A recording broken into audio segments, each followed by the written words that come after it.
부산 부동산의 대표적인 악재 즉 인구 감소, 일자리 부족, 매물 증가에 대한 송로보님의 의견은요? 매매 매물은 늘고 있는 건 사실인데 이게 진짜로 급하게 팔아야 되는 매물인가를 따졌을 때 이미 22년도 말까지 아니면 23년도 상반기까지 역전세, 금매 때문에 역전세를 감당 못하거나 너무 비싼 가격에 사서 이제 금리를 감당 못하거나 이런 매물들이 이미 다 한번 나와서 다 매도가 되고 손바뀜이 됐어요. 그 이후에 들어간 사람들 대부분이 특례 보금자리를 활용했거나 실거주자들 위주로 들어갔어요. 그리고 금리 역시 고정금리가 비율이 한 70% 됩니다. 23년도 매수한 사람의 금리 비율을 보면요. 변동금리보다 고정금리가 갔어요. 그러니까 지금 금리가 오르거나 뭐가 문제가 생겨도 급하게 팔아야 될 사람들이 없다는 거예요. 어차피 자기들이 그걸 감당할 수 있는 사람 실거주 위주로 매수가 들어갔기 때문에.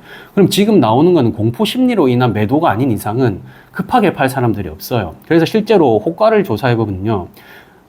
하급지에서는 급하게 나온 매물들이 있고 하지만 상급지에는 급하게 내가 호가를 내려가면서 나오는 매물이 없습니다. 그냥 간보기 정도의 매물. 실질적으로 나온 매물 중에 거래가 되는 게 없고 지금 실제로 매물 나온 거에서 붙으면 계속 가격이 올라가고 있어요. 그냥 거래 안 한다. 그래서 그냥 전체적인 매물이 올랐다고 매물이 늘었다고 해서 지금 상급지나의 좋은 단지들이 하락할 가능성은 아주 낮다고 보고요. 그 다음에 인구 감소 문제. 이거는 모든 광역시급들이나 지방 도시들은 인천을 제외한 모든 광역시가 인구가 줄고 있고 이런데 집값이 비싸거나 집값이 상승하는 요인 중에 인구 감소로만 쳤으면 서울도 인구가 감소하고 있거든요. 경기권이랑 권역이 합쳐져서 그 수요가 많아서 문제인 거고 그럼 모든 광역시들은 상승을 안 했어야 돼요. 하지만 지금 주로 이렇다 그 매매가 일어나고 있는 게 실거주 갈아타기 수요들 위주고 그 다음으로 집값의 고점은 뭐를 따라가려면 지역의 부자 자산가들의 수에 지금 초점이 더 비례한다고 생각하면 됩니다.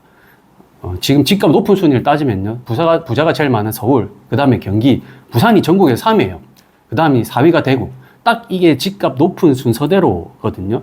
지금 집을 매수하고 상급지를 사는 거는 일반 직장인이나 일반인이기보다는 자산가들이 상급 물건을 갈아타기 하는 위주로 더 많이 사고 있습니다. 지금 23년도부터 24년도까지 집을 매수한 수요가 제일 많은 게 30대예요. 그 30대 실거주가 누구로 사면 솔직히 말하면 자기 능력으로 산 사람도 있겠지만 대부분이 베이비 부모 세대의 지원을 받아서 매수한 사람입니다. 우리나라 지금 세대 인구 중에서 돈이 제일 많은 사람들이 베이비 부모 세대예요. 그 부모들이 준 자산을 같이 이제 그 돈으로 매수하고 있는 거예요. 그러다 보니까 지금 당장 인구가 줄었다고 해서 매수 수요가 끊길 가능성은 낮다. 그렇게 저는 보고 있고요. 그 다음에 인구 감소의 문제는 결국에는 또 어떤 현상이 일어나냐면 인구 감소하더라 하더라도 우리가 알다시피 서울대가 인구 감소한다 하더라도 경쟁률이 낮아지는 것도 아니고 도쿄가 일본이 문제가 생기고 하락했다 해도 도쿄 집값은 결국에 오르고 있습니다. 결국에는 지금 사람들이 원하는 상급지는 오히려 인구가 감소해서 외국인이 유입되거나 낙후가 되기 시작하면 오히려 있는 사람들은 한 곳에 집중될 가능성이 더 높아요. 그래서 부산이 인구가 빠진다고 해서 상급지 가격이 떨어질 거라 예상하기는 어렵다, 지금 당장. 현재 부산 부동산의 저평가 지역 혹은 물건에 대해 말씀해 주신다면요?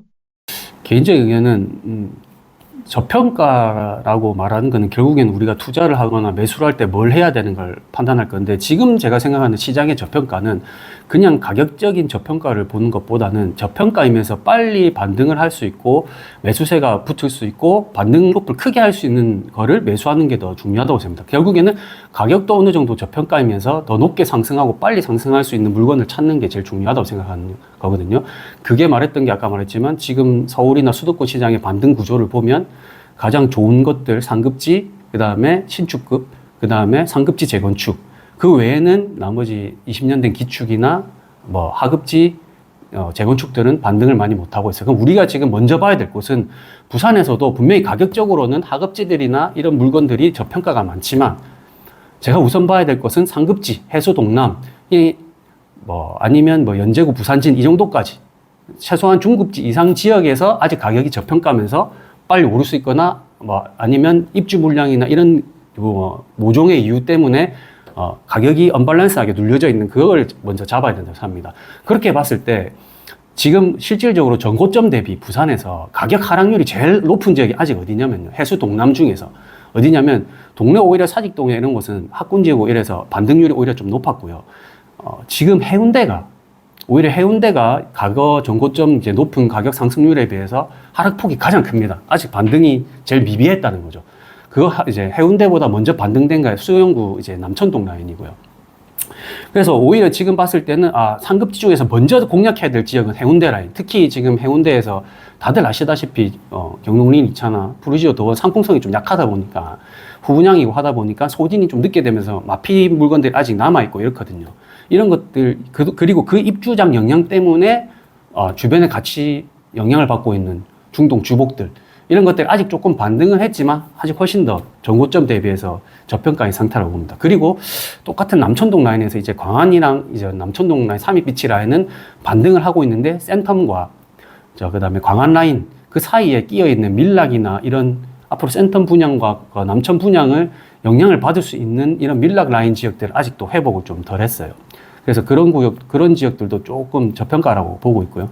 그 다음 남천동 안에 라인들은, 지금, 실거주 하실 분들, 매수할 분들은 오히려 빨리 들어가야 된다고 생각합니다. 용호 W 같은 경우도 결국에는 구축화되고 있지만, 앞으로 그 삼입비치나 남천 서밋, 그 다음에 대연 서밋이 그 안에 대표적인, 부산의 최고 리치벨트가 형성될 건데요.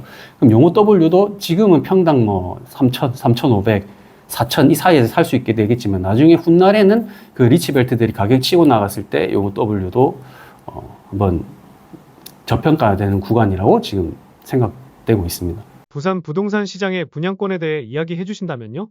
지금 부산은 23년도에는 좀 입지가 떨어지는 곳들이 고분양을 하면서 미분양이 많이 쌓이면서 24년도 상반기까지는 좀 많이 적체되고 있었는데 경전 롯데가 완판이 되기 시작하면서 미분양들이 좀 움직임이 달라지기 시작했습니다. 특히 이제 해링턴 마레가 그 다음에 블랑서밋이 먼저 또 안심보장제를 시작했고요.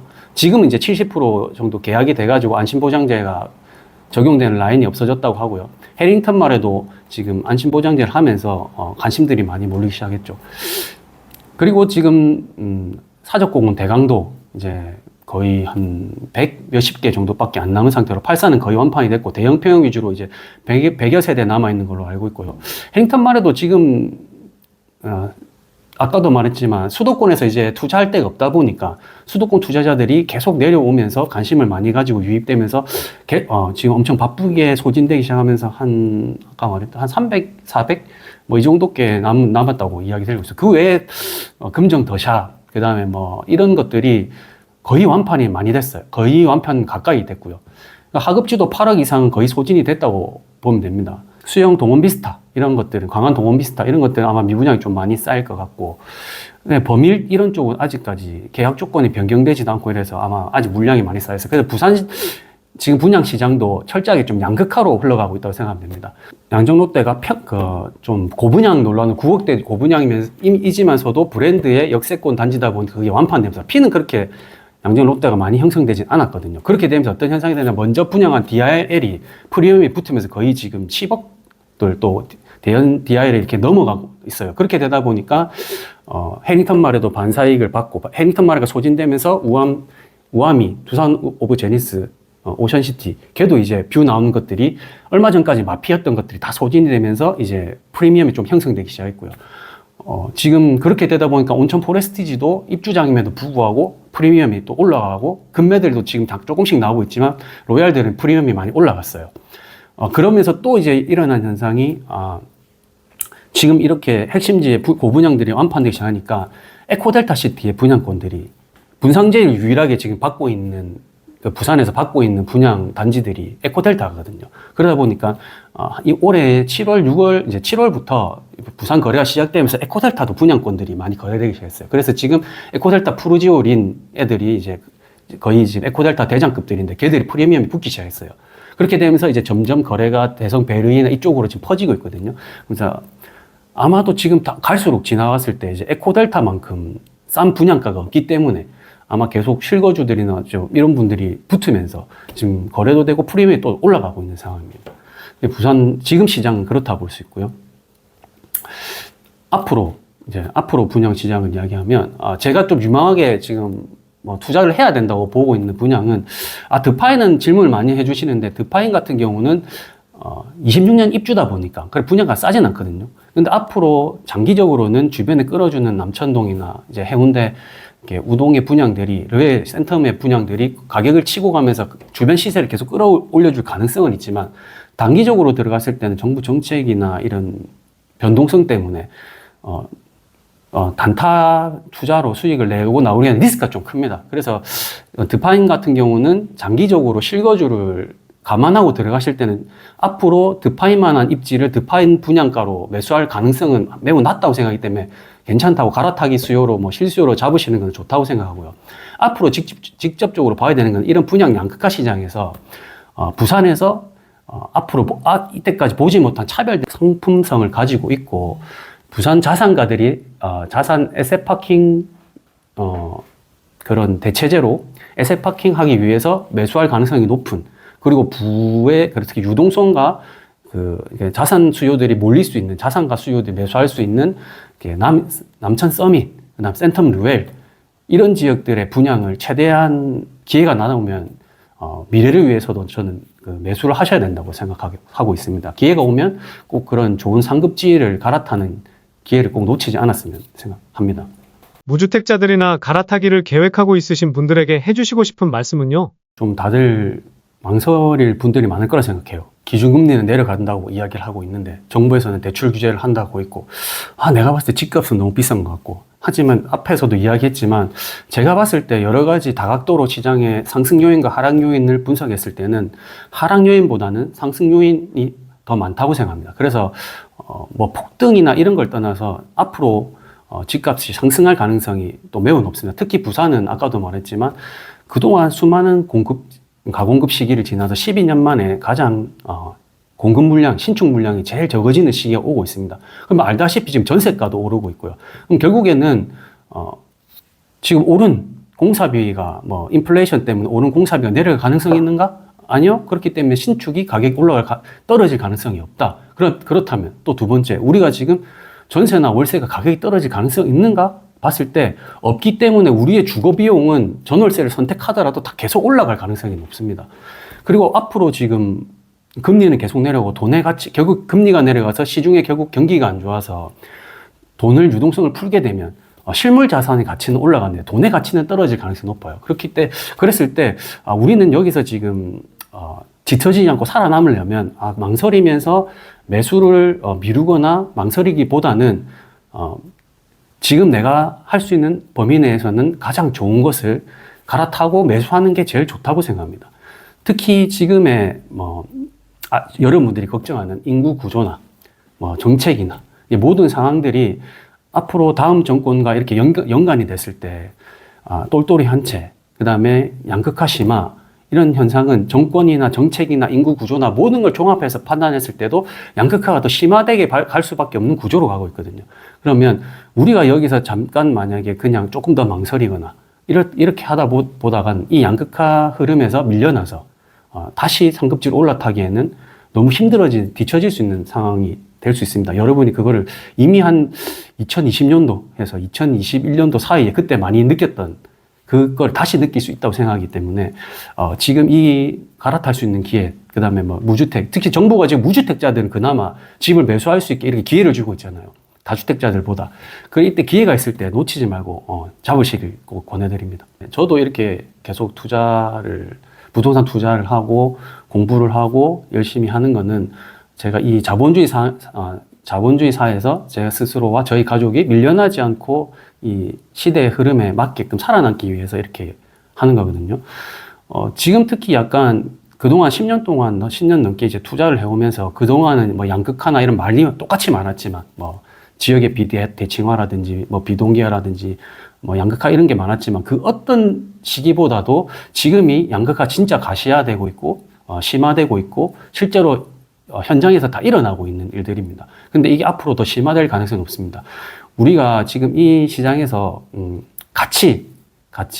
저하고 같이 살아남을 수 있도록 같이 스터디도 하고 공부를 하고 다들 준비하고 대비를 해서 같이 함께 이 시장에서 살아남아서 승자가 됐으면 좋겠습니다. 그러기 위해서 제가 운영하고 있는 부산에서 정부스 밴드라든지 정부스 카페라든지 같이 가입하셔가지고 같이 공부하고 윈윈하는 이런 기회가 됐으면 좋겠습니다.